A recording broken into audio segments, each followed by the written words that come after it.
안녕하세요. 저는 50대 후반의 평범한 남성이며 얼마 전 예쁜 손녀를 얻었습니다. 아직 환갑을 치르지 않은 나이에 손녀를 만나게 되어 50대 중반의 할아버지가 되어버렸네요. 손녀를 보면서 제 나이가 벌써 그렇게 됐구나 싶어 씁쓸하지만 동시에 귀여운 손녀를 보며 할아버지가 되는 것도 괜찮지 않을까 싶습니다. 딸이 나와 닮은 아이를 가진 것을 보며 많은 생각이 드는 요즘입니다. 30여 년 전에 아이와 결혼하고 집안을 꾸려나가며 지낸 시절이 떠오르고 자식이 엄마가 되는 모습을 보면서 새로운 감회가 다가오네요. 아직 눈에는 어제처럼 아이 같은 딸이 보이지만 그 아이가 언제부터 어머니가 되었는지 생각하니 세월이 얼마나 빠르게 흘렀는지를 느끼게 됩니다. 딸이 출산하는 날에는 많이 울었습니다. 내 자식이 고통을 견디며 새 생명을 낳는 것을 지켜보는 것은 마음이 아프기 그지없었는데 나도 모르게 그 아픔을 대신 느끼고 싶다는 생각이 들었습니다.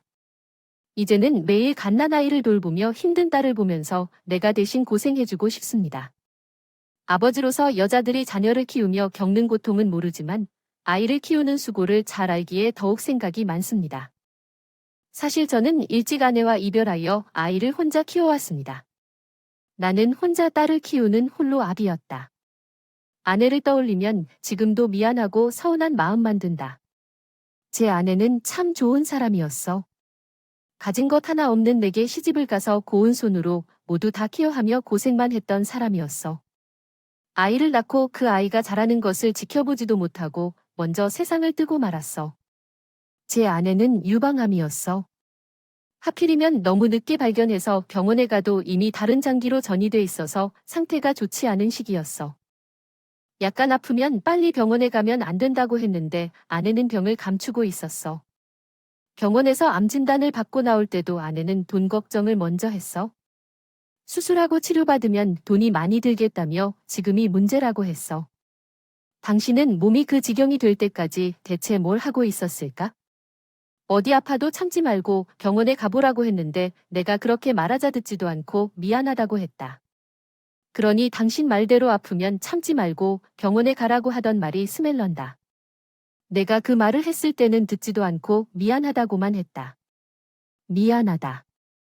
그렇게 당신 말을 믿지 못해 돈이 더 드는 일이 생겼다. 나도 아내를 탓하려던 게 아니었다.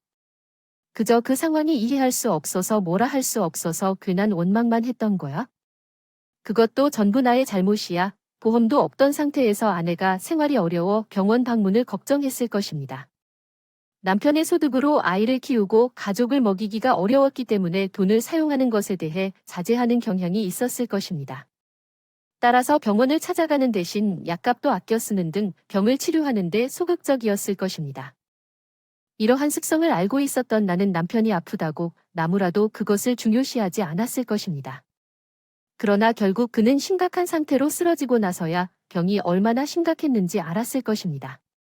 후회할 수밖에 없는 상황이었는데, 그러나 결국은 자신을 탓하게 되었을 것입니다. 아내의 상태가 악화되어 갈수록 미래에 대한 희망도 사그라들게 되었을 것입니다. 마침내 병원을 찾아가 진단을 받기 전까지 오히려 일상생활에 능숙하고 식사를 잘하는 사람이 병원에 다니고 치료를 시작하면서 갑자기 더 안 좋아졌어요. 악랄한 항암 치료로 인해 부드러웠던 머리는 모두 떨어지고 어머니다운 아름다웠던 원형 얼굴은 살이 급속히 줄어들었고 우유처럼 매끄러웠던 피부도 거칠어지고 더러워졌어요. 하지만 제 눈에는 여전히 아름다운 아내였지만 아내는 어느 순간부터 거울을 보기 꺼리기 시작했어요. 그리고 항상 밝았던 그 사람이 점점 어둡게 변해갔어요. 고통스러운 치료를 받는 아내를 도와줄 수 있는 것은 아무것도 없었지만 그것을 지켜보는 것도 너무 고통스러웠어요. 그런 아내를 볼 때 그저 딸이 더 필요할 것이라는 생각으로 아내에게서 제 삶을 포기하고 싶었어요.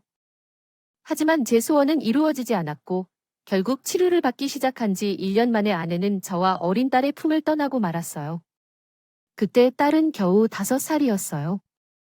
이른 나이에 아내를 잃은 제게는 앞이 막막해지기만 했어요. 어떻게 아이에게 어떻게 엄마의 죽음을 말해줘야 할지, 아직도 엄마를 원하는 어린 딸을 제가 잘 키울 수 있을지 걱정했어요. 솔직히 자신도 없었고 아내 곁으로 따라가고 싶은 마음도 있었어요. 하지만 아내의 마지막 소원을 이루기 위해 그 후로는 강인한 아버지가 되어야 했습니다. 포기하고 싶고 도망치고 싶은 상황이 돼도 버텨야 했죠. 그렇게 홀로 딸을 여겨 키워야 했죠. 최선을 다해보려고 노력했지만 아이에게 딱 필요할 때마다 나는 무기력한 아버지로 살았습니다. 짧은 재난 끈 탓에 고된 일을 하면서도 홀로 집을 점령하고 있을 아이를 생각하니 늘 서두르는 저였습니다. 하지만 신기하게도 지칠 것 같은 고난 속에서도 집에 돌아와 딸의 얼굴을 보면 다시 힘이 납니다. 아이를 어떻게 키울 것인지에 대한 걱정과는 달리 시간은 빠르게 흘러가며 아이는 잘 자라고 있습니다. 딸이 초등학생이 되고 중학생이 되고 대학에 입학하고 미팅을 하는 것을 지켜보며 나는 늘 그녀 뒤에서 조용히 서 있었습니다. 사랑한다고 자주 표현하는 다정한 아버지는 아니었지만 필요한 순간 나타날 수 있는 믿음직한 아버지가 되길 바랐습니다. 딸이 성인이 되고 여성이 되어가는 것을 보는 것은 뿌듯하지만 그녀가 성숙해질수록 두려웠습니다. 아내가 돌아가신 뒤에는 평생 딸만을 위해 살아온 나로서 걱정이 컸습니다. 그래서 가능한 한 딸이 늦게 결혼하길 바랐습니다. 못난 아빠의 이기적인 생각일진 모르겠지만 웬만하면 시집을 천천히 가지고 싶었어요. 그런데 이게 무슨 일인지 딸이 갑자기 놀라운 소식을 전해왔어요. 아빠, 난 임신했어. 이제 막 취업을 하고 사회생활을 시작하게 된 나이에 혼전 임신을 한다는 딸의 말에 세상이 무너지는 느낌을 받았죠. 남자친구가 있는 줄은 알았지만 아직 어리고 결혼은 멀었을 줄 알았는데 아빠 속을 모른 채 사고를 쳤다니 이 일을 어떻게 해야 할지 고민했어요. 그러나 딸 걱정이 먼저였기에 그 속내를 숨길 수밖에 없었어요. 괜히 걱정하고 허망해하는 모습을 보이면 딸이 괴로워할 것 같아서요. 속으로는 남자를 혼내고 싶었지만 딸 앞에서는 예비 사위를 받아들여야 했죠. 아버지, 안녕하세요. 처음 뵙겠습니다. 저는 주유이랑 교제 중인 박현태입니다. 그래, 여기 익히 들었던 소식이네요. 전에도 취업한 지 얼마 되지 않았다고 하니 일할 게 많을 텐데 왜 그리 서두르려 했나요? 죄송합니다. 정말 궁금증이 있었다는 착각입니다. 어찌되었건 지원이 끝까지 책임질 거예요. 오해하지 마시길. 우리 원래 결혼할 생각이었다거든요. 다만 현재 전화나 준비가 안 된 상태라 몇 년 안에 결혼 계획이 있었어요. 다만 상황이 이렇게 되어서 부득이하게 당겨지게 됐지만 그래도 제 마음은 진심입니다. 아버님, 당당한 게 아니라 뻔뻔한 건지 몰라도 내 딸을 사랑한다며 결혼하겠다는 사위의 말에 저는 복잡한 심정이었습니다. 귀한 내 딸을 이렇게 내어주는 게 맞나 싶으면서도 그렇다고 또 내 딸을 미혼모로 만들 수는 없었으니까요. 이렇게 된 상황에 결국 하루빨리 식을 올릴 수밖에 없다는 생각에 저는 곧바로 사돈을 만나게 됐습니다. 일찍 혼자 된 저와 달리 사돈 내외는 사이가 좋아 보이셨어요. 부모는 자식의 거울이라는데 자기 안에 다정히 챙기는 바깥 사돈의 모습에 제 걱정도 조금은 줄어드는 듯 했습니다. 하지만 임신한 딸을 시댁살이 시키게 된 제 속이 말은 아니었죠. 저희가 이런 얘기하기는 죄송하지만 아들이 이렇게 일찍 결혼할 줄은 몰랐고 저희도 그렇게 좋지 못한 상황이라서 지금 당장 집을 해드리기는 어려울 것 같습니다. 그래서 다만 몇 년이라도 애들을 저희가 데리고 지내면 어떨까 해요. 어차피 지원이도 아이 낳고 바로 회사 생활을 해야 할 거고 그럼 제가 아이라도 봐주는 게 낫겠다 싶어서요. 아, 물론 사돈께서는 딸 자식 이렇게 보내시는 게 속상하시겠지만 저희도 귀한 남의 딸 데려다가 고생시킬 생각은 없습니다. 아직은 서로 불편하겠지만 저치 위니치 딸처럼 제가 도와드리겠습니다. 믿어주세요. 저희 집안이나 제 아이들에게 집을 빌려주는 여유는 없었어요. 또한 아이들이 새로운 사회생활을 시작한 초년생이라 집을 구하는 것에 어려움이 있었어요. 물론 원룸을 구할 수는 있겠지만 아이들이 준비되지 않은 상황에서 독립하는 것이 어려울 것 같았어요. 딸아이는 경력이 끊기지 않도록 아이를 낳고 회사에 복직하는 것이 좋겠지만 아이를 돌봐줄 사람이 있어야 했어요.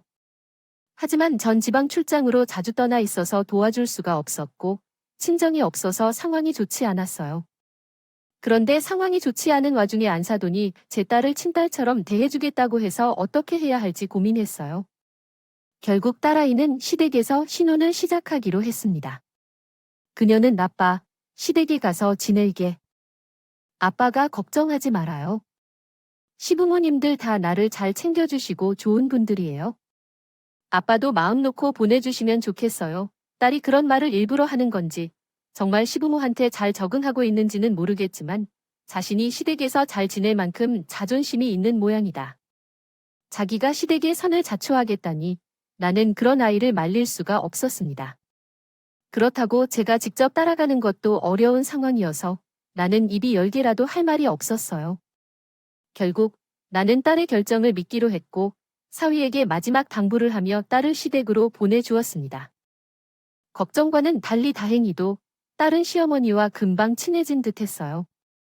아마 워낙 엄마 품을 찾던 아이라 시어머니가 잘 대해주시는 것이 좋았던 모양이었죠. 그것을 보면 나도 걱정을 덜 수밖에 없었습니다.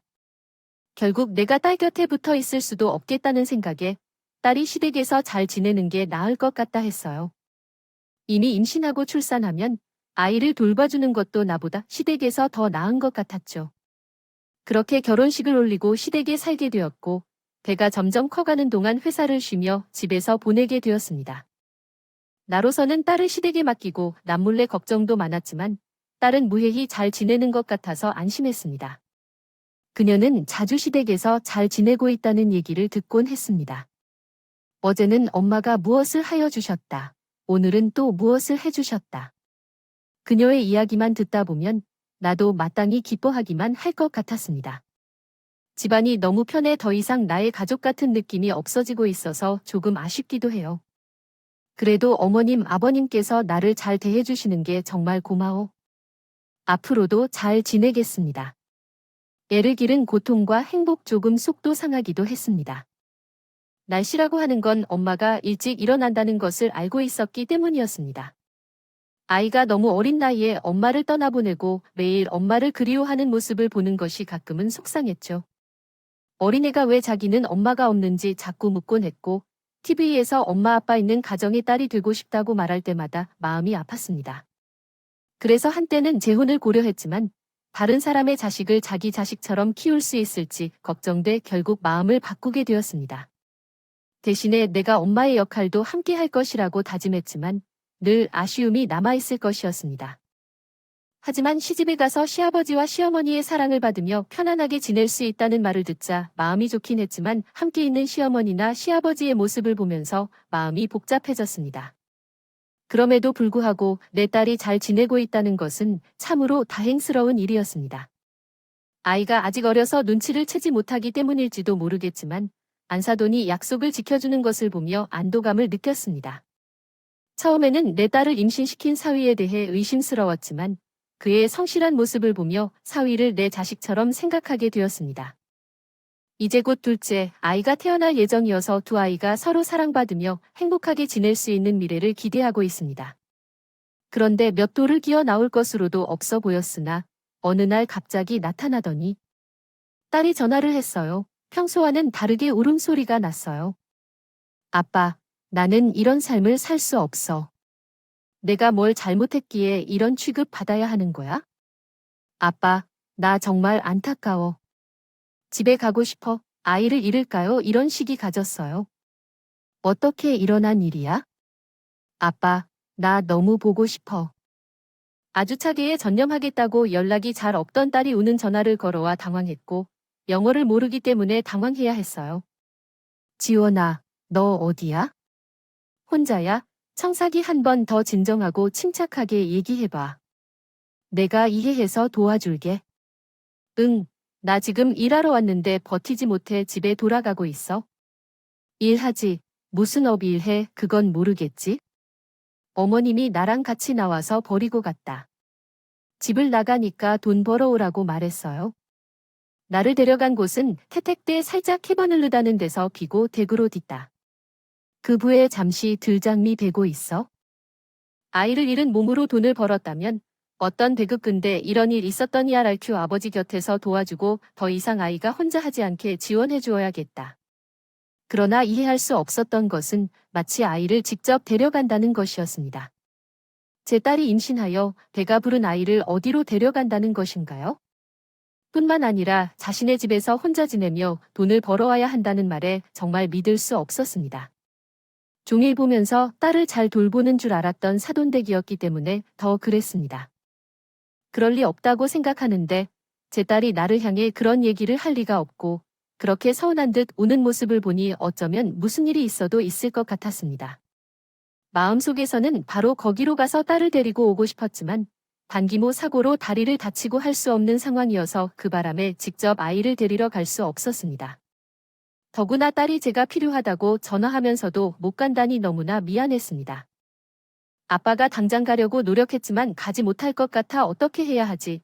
아빠만 다치지 않았는데 나 혼자라도 갈 수 있을 텐데 나는 벌써 자리 떴어 그냥 집에 돌아갈 거야. 놀라지 말라고 정말 어린 수를 하는 모습에 대해 이해할 수 없었습니다. 아이 입에서 이혼 이야기가 나온 순간 상황이 심각하다는 걸 느낄 수밖에 없었습니다. 얘기를 듣기만 해서 상황을 파악할 수 없었지만 그 너무 순한 얼굴에 그런 얘기를 하는 게 너무로 다른 생각을 해보거든요. 확실한 상황은 좋지 않은 것 같아요. 아이를 직접 데리러 가지 못해서 택시를 타라고 아이에게 말했고 상황을 파악하기 위해 사돈댁에 전화했습니다. 그러나 사위나 사돈이 전화를 받지 않았어요. 한참 후에 사돈이 전화를 받게 됐고 분통을 뺀 채로 사돈에게 물었습니다. 안녕하세요. 잘 지내셨어요? 지금은 내 안부 묻기에 좋은 시간이 아닌데 아이가 어디 있는지 알려주세요. 잘 지냈니? 예, 그게 어떤 뜻이에요? 지원이는 집에 있어요. 걱정했나 봐요. 전화가 안 되네요. 아마 낮잠 자는 중일 거예요. 지금 잠시 밖에 있어서 곧 들어갈 텐데 바로 확인해 드릴까요? 낮자는 건가요? 제가 놀리는 건가요? 아니에요. 제가 이유를 몰라서요. 무슨 일 있나요? 지원이가 무슨 얘기했을까요? 왜 그러세요? 이유는 사돈이 더 잘 알거든요. 다리가 불편해서 직접 못 가는데. 아니, 어떻게 임신한 사실을 그런 곳으로 보내실 수 있습니까? 뭐 집에서 기생하니까 돈이나 벌어오라고요. 그렇게 말씀하신다면서 제 딸은 편히 낮잠 자고 있다고 하시네요. 사돈댁이 그렇게 안 보인다고요? 사람들이 그런 이야기 하시는 거 아닙니다. 사실 내 맘 같으면 내 딸한테 그런 말을 하냐고 쌍욕이라도 해주고 싶었지만 참았던 겁니다. 욕을 해도 얼굴이라도 보고 싶었거든요. 그래서 참아보려고 하는데 뻔뻔하게도 끝까지 모르는 척 거짓말을 하고 있는 겁니다. 무슨 말씀이세요? 제가 치원으로 어떻게요? 아니 돈을 벌어오라고 했다는 건 무슨 뜻이에요? 그런 적 없습니다. 맹세코요. 그러면 지금 제 딸이 저한테 거짓말을 하기라도 했다는 건가요? 제 딸은 저한테 절대 거짓말 안 할 거예요. 아닙니다. 더구나 걔가 저한테 왜 그러겠어요? 아이고, 저도 지원이가 거짓말을 한 적은 없는데. 근데 지금 사돈이 무슨 얘기를 하시는지 제대로 이해가 안 돼서요. 나가서 돈을 벌어오라고 했다고요? 아이고, 이게 무슨 상황인지 모르겠네요. 오늘 아침에 지원이 밥 챙겨주고 볼 일이 있어서 일찍 나왔거든요. 이제 막 집에 돌아가려는 길인데 무슨 말인가요?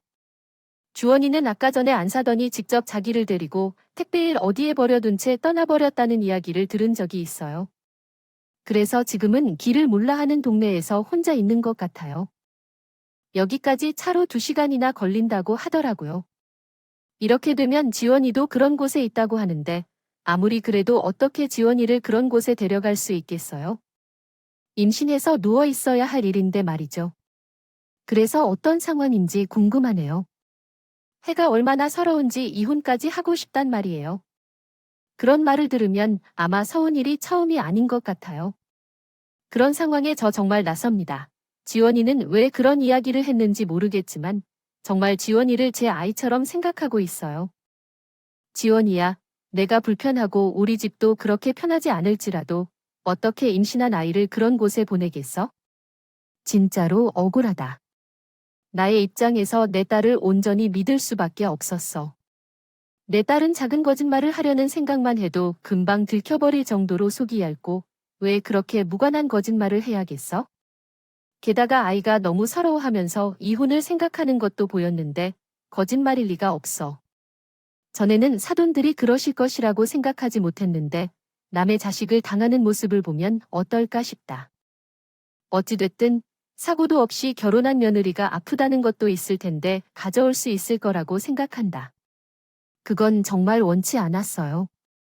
나는 그것을 당한 사람이긴 하지만 그렇다는 걸 부인한다면 어떻게 받아들여야 할지 모르겠어요. 하지만 아무래도 딸이 없다는 건 말도 안 될 것 같아요.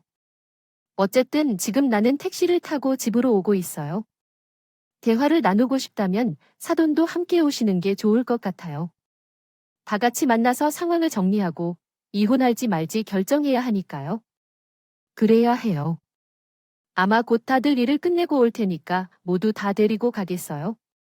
그때까지 기다려 주세요. 결국 딸이 오면 모든 일이 종료될 텐데 왜 계속 거짓말을 하시는 건지 이해가 안 가요. 제 딸은 너무 서러워해 죽겠어요. 사돈이 아니라고 부인하더니 어쨌든 조정을 해야 하는 거 아니겠어요. 나는 딸이 무사히 집에 도착할 때까지 기다리고 있었고 그동안에 사돈 댁에서도 우리 집으로 오기로 했어요. 출산 전에 이렇게 만날 생각은 못했어요. 참으로 난처했어요. 그렇게 시간이 흘러서 마침내 딸이 집으로 오게 되자 현관문을 열고 들어온 딸 앞에서 반전이 벌어졌어요. 드라마가 펼쳐졌습니다. 아빠가 등장했어요. 아빠는 눈물을 흘리며 현관문을 열고 나왔고 그 뒤로는 저희 시댁 식구들과 같이 앉아있는 풍경이 펼쳐졌어요. 제가 사전에 설명을 안 해서 일단 대장되어 있는 딸아이는 그 광경에 놀라며 당황했어요. 어머님, 아버님도 여기 계셨어요. 오빠는 언제 왔나요? 지원아, 미안해. 이런 상황을 겪게 해서 정말 미안해. 다 내 잘못이야. 오빠도 알고 있었어. 근데 이게 무슨 일이야? 지원아, 미안해.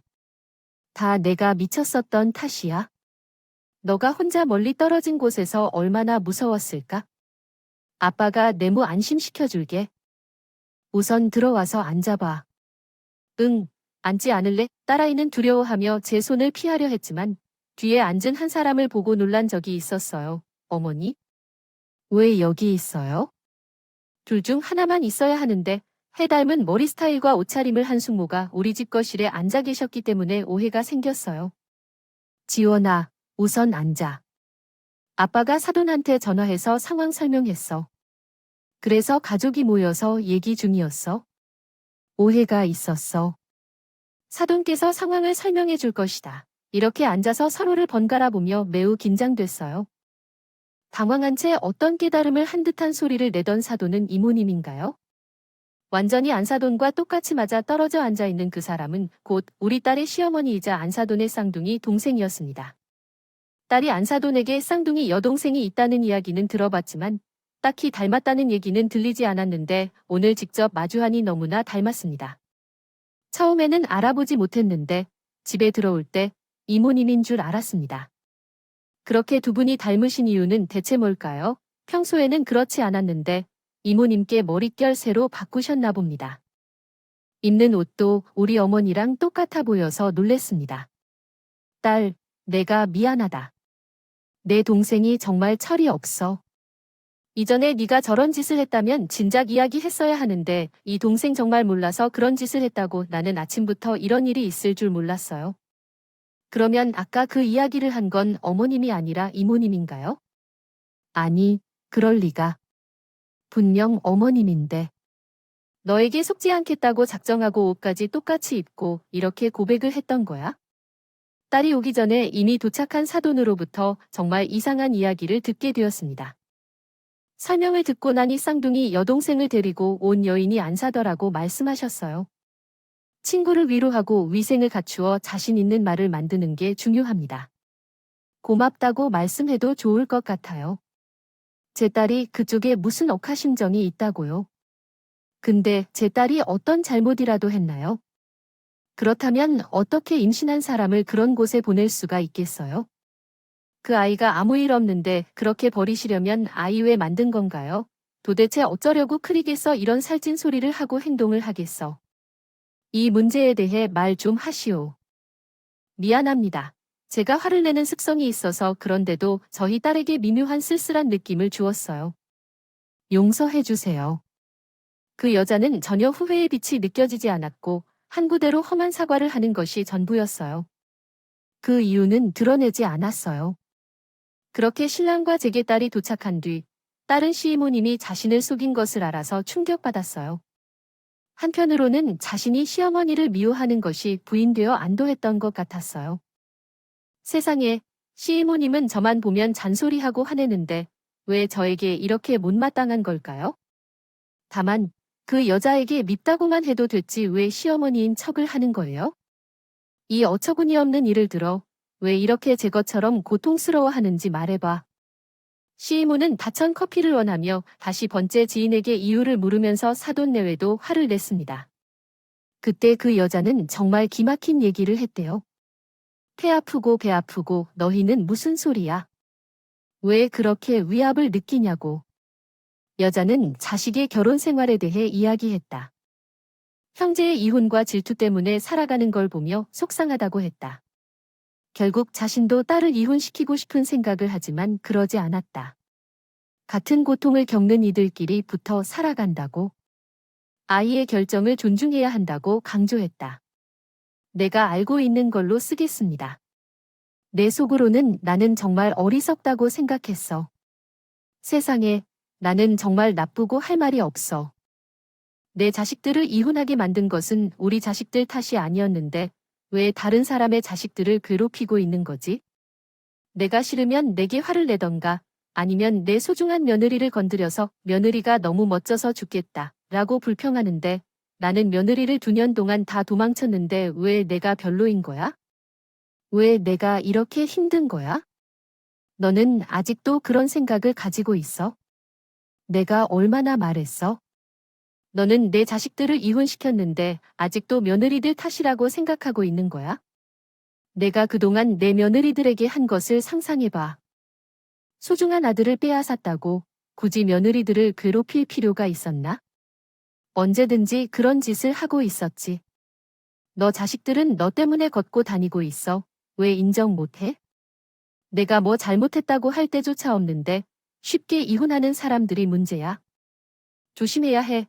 어쩌면 매니저 문제와 나는 자기 손자 앞에서 뒤털기 나오고 남의 자식 앞에서 부끄러운 짓을 하는데 너는 아직도 목적을 찾을 수 없는 거야.